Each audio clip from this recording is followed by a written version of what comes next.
Hi అండి అందరికీ welcome to pink rabbit YouTube channel అండి. ఇవాళ నేను జింజర్ గార్లిక్ రైస్ చేస్తున్నాను.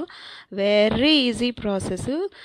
అంత స్పైసీ ఏమి ఉండదు. ఇది పిల్లలు కూడా పెట్టచ్చు. ఇది అంత స్పైసీ ఏమి ఉండదు అనమాట.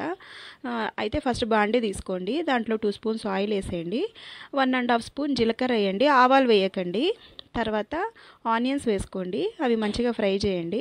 తర్వాత ఇవి మిర్చి వేసుకోండి. నేనైతే యాడ్ చేయకూడదు అనుకున్నాను, ఎందుకంటే మిర్చి ఇప్పుడు వచ్చేవేవి మంటగా లేవు కదా. కానీ నేను వీడియో కోసం అని చెప్పి మీకు చూపించాలని చెప్పి యాడ్ చేస్తున్నాను.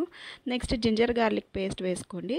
అది వేసుకొని పచ్చివాసన పోయేంత వరకు బాగా ఫ్రై చేయండి. మళ్ళీ ఆ స్మెల్ వస్తే దరిద్రంగా ఉంటుంది కదా. సో బాగా ఫ్రై చేసేసేయండి. నేను వాటర్ ఎలా యాడ్ చేశానంటే 2 గ్లాసెస్ వాటర్, 1 గ్లాస్ రైస్ అనమాట. యాజ్ యూజువల్గా నేనైతే 1.5 గ్లాస్ రైస్ తీసుకున్నాను. దానికి తగినట్టు నేను యాడ్ చేసుకుంటున్నాను. కరివేపాకు యాడ్ చేసుకోండి. తర్వాత ఉప్పు కూడా యాడ్ చేసుకోండి మీకు కావాల్సినంత. నెక్స్ట్ నేనైతే ఇప్పుడు వాటర్ యాడ్ చేస్తున్నాను. ఇది స్టవ్ ఆఫ్ చేసేసుకోండి. స్టవ్ ఆఫ్ చేసుకున్నాక రైస్ కుక్కర్లో పెట్టే పార్ట్ అయితే నేను చెప్తున్నాను. స్టవ్ ఆఫ్ చేసేసి వాటర్ యాడ్ చేసుకోండి. వాటర్ యాడ్ చేసుకొని అదే వాటర్లో రైస్ కూడా యాడ్ చేసుకోండి. బియ్యం కూడా యాడ్ చేసేసుకోండి. తర్వాత కింది నుంచి అంతా కలదిప్పండి. అంతా వాటర్కి పట్టేలాగా తిప్పేసేయండి.